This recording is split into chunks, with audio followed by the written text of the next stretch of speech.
In shocking news, the Bank of Canada decided to leave the interest rates unchanged. A lot of people were speculating that this is where Tiff Macklem and the bank would step up and start to raise interest rates, especially with inflation hitting 30-year highs. Now, we're going to go through a little bit of the theory as to why they've decided to leave it unchanged for now. We'll also be discussing what some economists think in terms of how quickly they could raise rates from here. We'll also be discussing at the end my tip and my suggestion in order to combat inflation, what you should be doing in the market. But if this is your first time here, my name's Nick. Welcome to Ways to Wealth. Before we get into the video, huge favor, huge ask. If you learn something new or you get some value out of the video, please hit that like button for me. I definitely appreciate that. And if you haven't already, please hit that subscribe button and turn that notification bell on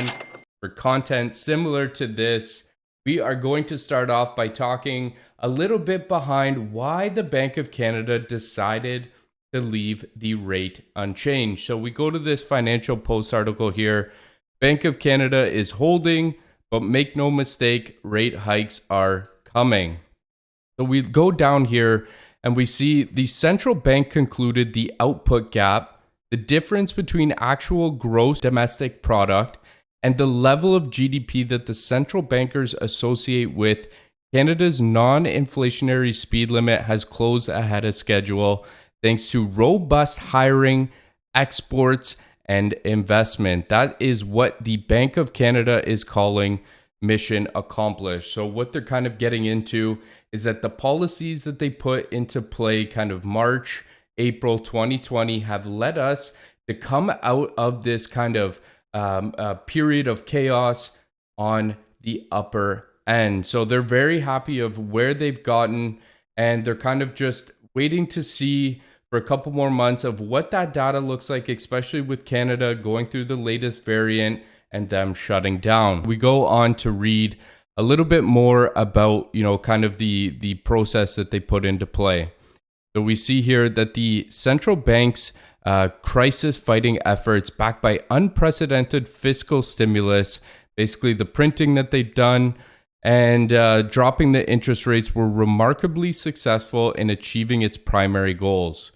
Brushing the deflationary forces that were triggered by the early stages of the pandemic.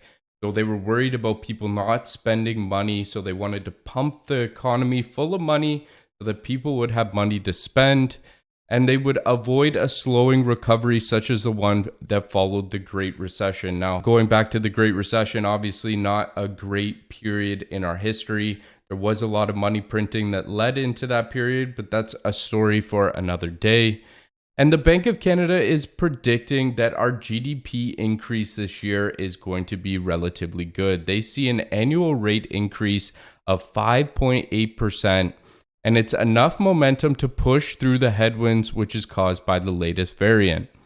Some economists, though, they think that the Bank of Canada's recession fight has been too successful. Okay, what is meant by that? That means that we printed out way too much money than our economy can afford to pay back. We're crippling future generations.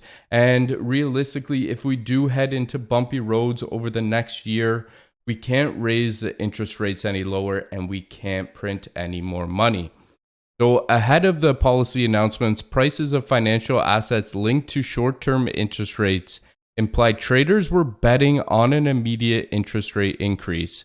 I think I saw a stat, it was something like 70% of market traders were anticipating January 26th, the day that they were going to increase the interest rate. So obviously when that decision was announced in the morning, it caught a lot of people by surprise, but not everybody, okay? So we're going to be taking a look at the dot plot here. Now this dot plot, just to give you an example of what this is where key economists, and we'll list them out later so you have an indication of who these people are. There's 13 of them in total, and this is where they're speculating that the overnight interest rate will be throughout the periods. So 13 here anticipated that there would be no move. So 0.25 your percent on the left, and then your dates on the right. So you have only two economists here at the zero point 0.5 area speculating that they would have increased. We then move on to March 2nd. And March 2nd is an important date because this is where now the market has turned in terms of how quickly we can start to raise these rates, or kind of how many people are thinking that March 2nd is going to be the increase day. So we start to see a lot of these numbers start to head up to 0.5. We even have one person thinking that we're going to make a bigger jump.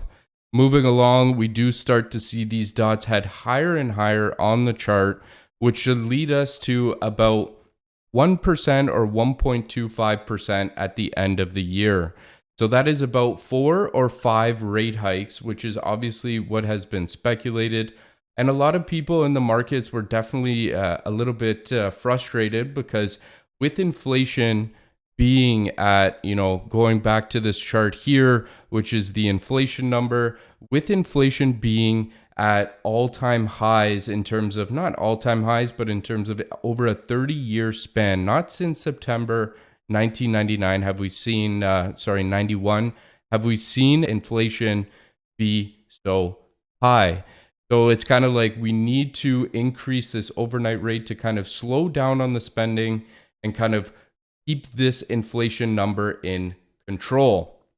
So that's why you see a lot of the people were a little bit confused as to why we didn't start slowly increasing this number.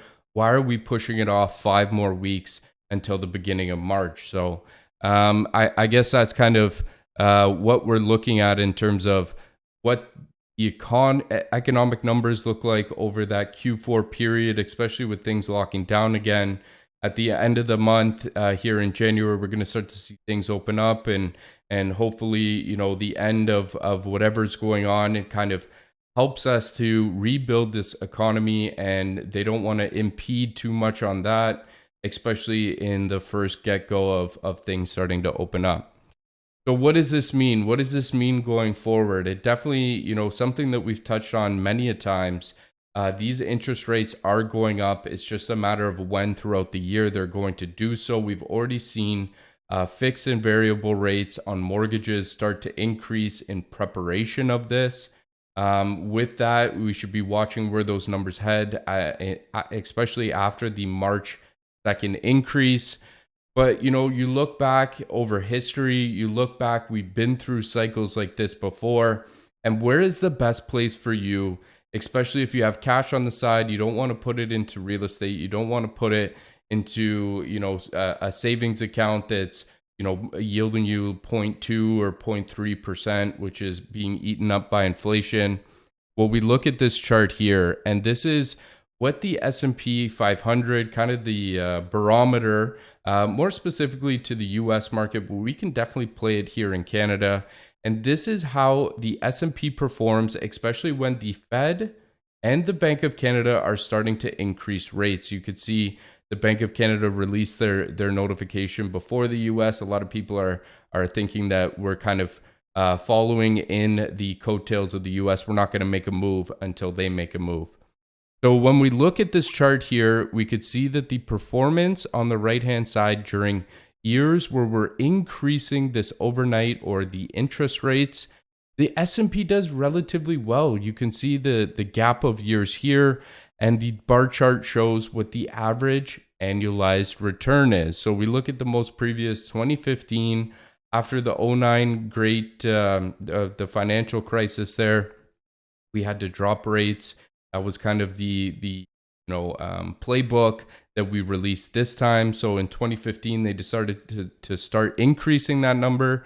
And the S&P during that period did 8.4% year over year. So I know it's not the 27 or 28% that the S&P did last year, but in realistic terms, the S&P does about 9%, not including inflation year over year. So my suggestion is to be invested, and that'll help, protect yourself against inflation. And, at the end of the day, when you have savings rates so low, that's not going to catch up anytime soon. So an S&P 500 ETF, we talked about it many times before. I think that's the place to be. But let me know down below what you think. Did you think the Bank of Canada should have increased, even the Federal Reserve in the US? You think we should start to increase these rates, or do you think they made the right decision? Let me know down in the comments. I hope you enjoyed the video. If you're still here with me, hit that like button.